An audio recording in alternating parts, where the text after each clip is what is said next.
Hello दोस्तों, इस video में हम बात करने वाले हैं त्रिभुजों के क्षेत्रफल की। एक ही सूत्र से हम प्रत्येक त्रिभुज का क्षेत्रफल निकालना सीखेंगे, फिर चाहे वो समकोण त्रिभुज हो या समबाहु त्रिभुज हो, समद्विबाहु त्रिभुज हो या फिर विषमबाहु त्रिभुज ही क्यों ना हो। तो शुरुआत करते हैं हम समकोण त्रिभुज से। बच्चों, हमें ये चतुर्भुज का क्षेत्रफल तो निकालना बहुत आसानी से आता है। चतुर्भुज का क्षेत्रफल क्या होता है? लंबाई गुणा चौड़ाई। अगर हम इस भुजा को h मान लें और इस भुजा को b मान लें तो इसका क्षेत्रफल क्या हो जाएगा? h गुणा b। लेकिन हमें क्या चाहिए? त्रिभुज का क्षेत्रफल। अगर इस चतुर्भुज को हम बीच से काट दें, यहाँ से कट कर दें, तो हमें क्या मिल जाएगा? दो त्रिभुज मिल जाएंगे। अगर इस चतुर्भुज को हम ये मान लिया a और b, इससे अगर हम इसको आधा कर दें तो हमें क्या मिल जाएगा? दो त्रिभुज मिल जाएंगे। कुछ इस तरह का एक त्रिभुज मिलेगा a b c। तो इस त्रिभुज का क्षेत्रफल क्या होगा बच्चों? अभी हमने चतुर्भुज का क्षेत्रफल क्या निकाला था? b गुणा h। क्योंकि अब ये इस चतुर्भुज का आधा है तो इसका क्षेत्रफल भी क्या हो जाएगा? आधा। इसीलिए त्रिभुज के क्षेत्रफल में 1/2 से गुणा किया गया होता है, और ये क्या होता है? 1/2 गुणा b गुणा h। b क्या है? बेस है ये भुजा की लंबाई। h क्या है? इसकी ऊंचाई। चतुर्भुज में हम जिसको भुजाओं की लंबाई चौड़ाई बोलते हैं, उसी में इसको हम क्या बोल देते हैं? बेस और लंब बोल देते हैं। ठीक है, तो ये हो गया हमारे समकोण त्रिभुज का क्षेत्रफल।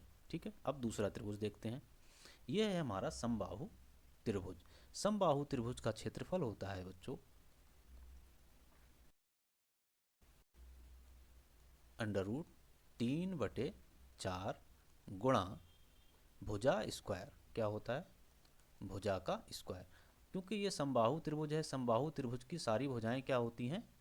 एक समान होती हैं। मान लिया ये कोई ए बी सी एक समबाहु त्रिभुज है और इसकी सारी भुजाएं एक समान है, तो इसका सूत्र क्या हो जाएगा क्षेत्रफल का? √3/4 गुणा भुजा स्क्वायर। भुजा की जगह पर हम क्या रख देंगे? ए स्क्वायर। लेकिन ये तो सूत्र हमें याद है। अगर हमें याद ना हो तो हम इसका सूत्र कैसे निकालेंगे? क्योंकि हमें तो एक ही चीज़ पता है, त्रिभुज के क्षेत्रफल का सूत्र क्या होता है? 1/2 गुणा आधार और गुणा ऊंचाई। हमें तो यही याद है। आधार तो हमें इसका पता है a, ऊंचाई नहीं पता है। अगर हमें ऊंचाई नहीं पता है तो हम क्या करेंगे? ऊंचाई मान लिया h है, ऊंचाई क्या है? h है। तो हम इसमें क्या करेंगे? पाइथागोरस प्रमेय लगाकर इसकी ऊंचाई निकाल लेंगे। पाइथागोरस प्रमेय क्या होती है? कर्ण का स्क्वायर बराबर आधार का स्क्वायर प्लस लंब का स्क्वायर। ये हम इस त्रिभुज की बात कर रहे हैं। ठीक है, तो ये आधार इसका कितना हो जाएगा? 1/2।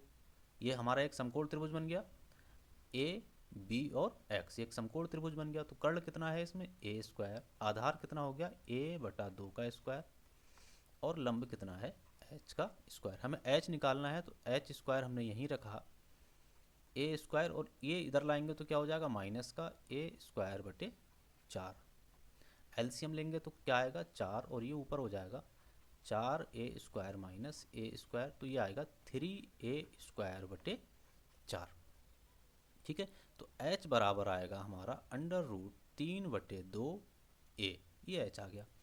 अगर हम इसको इस सूत्र में रख दें, ठीक है, b गुणा h वाले सूत्र में, तो 1/2 बेस तो हमें पता है इस त्रिभुज का कितना है? यहाँ से यहाँ तक a है, और इसकी ऊंचाई कितनी निकल के आई है? √3/2 गुणा a। ठीक है, √3 इधर आ जाएगा, 2 की 2 से गुणा होगी, कितना हो गया? 4, और a की a से गुणा होगी, क्या हो जाएगा? a²। इस प्रकार से हमारे समबाहु त्रिभुज का सूत्र बना है। ठीक है, अब समद्विबाहु त्रिभुज देख लेते हैं। समद्विबाहु त्रिभुज में क्या होता है बच्चों? दो भुजाएं बराबर होती हैं और तीसरी भुजा बराबर नहीं होती है। जैसे इसकी ये दो भुजाएं बराबर हैं। ठीक है, मान लिया ये क्या है? भुजा ए है, और ये भी क्या है? भुजा ए है, और इस भुजा को बी मान लेते हैं। दो भुजाएं बराबर हैं, तीसरी भुजा बराबर नहीं है। ठीक है, ये इसकी ऊंचाई है, और इस पॉइंट को हम मान लेते हैं एम। तो ए से एम तक की दूरी कितनी हो जाएगी, b/2, क्योंकि ये इसका मध्य बिंदु है, ए सी का मध्य बिंदु है एम, इसलिए इसकी दूरी हो जाएगी b/2। ठीक है, अब ये हमारा एक समकोण त्रिभुज हो गया। ए बी एम क्या हो गया, एक समकोण त्रिभुज, क्योंकि ये जो कोण है कितने डिग्री का है, 90 डिग्री का। इसका हमें क्या करना है, क्षेत्रफल निकालना है, 1/2 बी गुणा एच। 1/2 बी तो हमें पता है, बेस बी ही है, इसकी ऊंचाई नहीं पता है, तो हम क्या करेंगे, ऊंचाई निकालने के लिए हम क्या करेंगे, पाइथागोरस प्रमेय लगाएंगे। क्या है पाइथागोरस प्रमेय, कर्ण का स्क्वायर बराबर आधार का स्क्वायर प्लस लंब का स्क्वायर। कर्ण का स्क्वायर ए स्क्वायर बराबर आधार कितना है, b/2 का स्क्वायर, और लंब कितना है, एच स्क्वायर। हमें निकालना क्या है, एच स्क्वायर। तो क्या करेंगे, ए स्क्वायर वहीं रखेंगे, बी को इधर भेज देंगे, तो ये हो जाएगा माइनस का b²/4 बराबर में आ जाएगा हमारा जे 4a² माइनस b²/4। तो h बराबर क्या आ जाएगा, √4a² माइनस b² और बटे में आ जाएगा हमारे 2। अब इसको इस सूत्र में रख देंगे हम, 1/2 गुणा b गुणा क्या है, √4a² माइनस b² बटे 2। इसकी आपस में गुणा कर देंगे, ये हो जाएगा b/4 गुणा √4a² माइनस b²। ये हमारे किसका होता है, समद्विबाहु त्रिभुज का सूत्र। अगला है हमारा विषम बाहु त्रिभुज। ठीक है, हमने यहाँ पर कोई एक विषम बाहु त्रिभुज ले लिया है, ए बी सी। ए के सामने की भुजा को हम, भुजा की लंबाई ए होती है, सी के सामने की भुजा की लंबाई सी होती है, और बी के सामने की भुजा की लंबाई को हमने स्मॉल बी से प्रदर्शित किया है। इसका जो क्षेत्रफल निकालने का जो सूत्र है वो हम हीरोइन के सूत्र से ज्ञात करते हैं। हीरोइन का सूत्र क्या होता है, √S S-B S-C।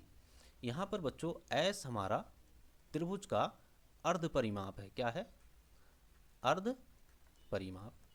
हम सब जानते हैं परिमाप निकालने के लिए हम भुजाओं की लंबाई का योग करते हैं, तो ये ए बी प्लस ये क्या है, भुजाओं की लंबाई।